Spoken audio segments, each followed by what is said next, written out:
Hello all, welcome to day 4 of unit number 2.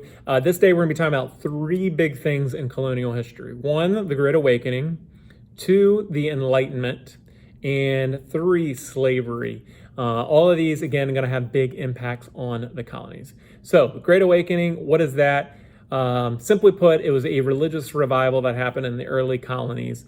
And the reason why the Great Awakening is going to be so important is because the Great Awakening is one of those things, even though it is a religious revival, it's going to be one of those things that has an impact that goes outside of religion as well. Because the Great Awakening is going to bring a challenge to the status quo of the church, both here in the colonies and eventually over in Europe as well. It's going to be a direct challenge to the leadership of that. Now, the reason why historians say this is important is because because you had such an intertwining of government and religion during this time, once people start questioning religion, they're going to start questioning the government as well. And a lot of people say that this provided the underpinnings of the later American Revolution. Because once people realize, hey, I can challenge the church to change something if I don't like it, well, I can also challenge and change the government as well. The next thing, the Enlightenment. This will have a major impact on the American Revolution because with the Enlightenment is when you're going to have guys like John Locke and Montesquieu and others, and their ideas are going to become very, very popular. In fact, you're going to see in our later Declaration of Independence, Thomas Jefferson depended heavily on the writings of John Locke when writing the Declaration of Independence and coming up with some of the other ideas. So with the Enlightenment, again, you're going to have this challenge to how people look at government. There's going to be this thought of no more is government a king dictating rules and laws to us, but government is something that should be of the people, should be designed by the people, and should be governed by the common people rather than just these elites in some other place. And then lastly, it's kind of ironic, we're coming out of the Enlightenment and talking about rethinking how we do government we kind of backtrack into slavery. And what did slavery look like in the early colonies? What was the effect that it had on the Africans that were being brought over, but also what was its effect on the Europeans and especially the South here. You are going to see with slavery that slavery is very different based on where you go in the colonies and in basically the New World. You're going to see in a place like the Caribbean and in the Indies there that slavery was pretty terrible there. Not that it wasn't terrible everywhere, but as far as the conditions were that they were working in, very, very terrible, especially in the sugarcane industry. The slaves there were basically treated as dispensable property, and if a slave died, they didn't really care because they could replenish it through the slave trade. You're going to see the slave trade or slavery in like South Carolina, places like that. In the deeper South, that slavery in those areas, again, and not good, especially in South Carolina and places where they did a lot of rice growing. If you know anything about how rice grows, rice has to be in water, which is a breeding ground for mosquitoes. So you're going to see that slaves in those areas would get sick very, very often and succumb to these mosquito-borne illnesses and other illnesses because of where they worked. Then finally, when you get up to Virginia, the Chesapeake colonies, you're going to see as far as slavery went, things were a little bit better as far as working conditions. Yes, you're still a slave, you're still working in a field for no pay, which is nobody wants to do that, as it is an injustice. But as far as the conditions went, things were generally better for the slave populations in these areas.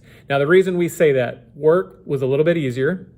You didn't have all the mosquito-borne illnesses that came with rice and that kind of stuff. And the big reason why in the Chesapeake colonies slavery tended to be a little bit better is because the family unit would get to stay together. Now again, a lot of times family units were broken up, but for the most part, you're going to see because you don't have the large amount of deaths that you have happening in the Caribbean and in South Carolina, family units are going to be able to stay together. Now, an important thing that this leads to for the slaves in the Chesapeake colonies is that they were able to start developing a culture. Now, this is going to be very, very important because you're going to see in places like South Carolina and the Caribbean where you're having slaves die in high numbers, it was very hard for slaves to make a culture in those areas when you're constantly having people coming in and out. You're having new slaves come in that might have a different language. Whereas in the Chesapeake colonies, you're going to see more, they would say, homogeny between the groups there of slaves and more families and culture being able to develop. So just like the colonies were different, you're going to see slavery is very different depending on where it existed during this time. We'll also be looking at how the African slave trade got started, what were the roots of that, what were laws in the colonies concerning slaves, and you're going to see that 1619 is when the first slaves show up. These first slaves were not English slaves. They had actually been captured by privateers. They were brought to Point Comfort here in Virginia, which is down in the Hampton Roads area. Historians still aren't sure if they were actually used as slaves in the colonies. They think that maybe some of them were used as indentured servants and then got their freedom. But that is generally marked as the beginning of slavery here in the New World. But it would take quite a while for slavery to really take off here in Virginia and in the southern colonies as a workforce for the colonies here. So again, like I said, 3 really big events to understand. Slavery, obviously we know that its impact, we still see the impact of slavery today. The Enlightenment and its impact on freedom and revolutions. Again, a lot of these guys, Thomas Jefferson, that wrote the Declaration of Independence and were Enlightenment thinkers very much in themselves, they're going to have a huge influence even on Europe and like the French Revolution and even some South American revolutions as well.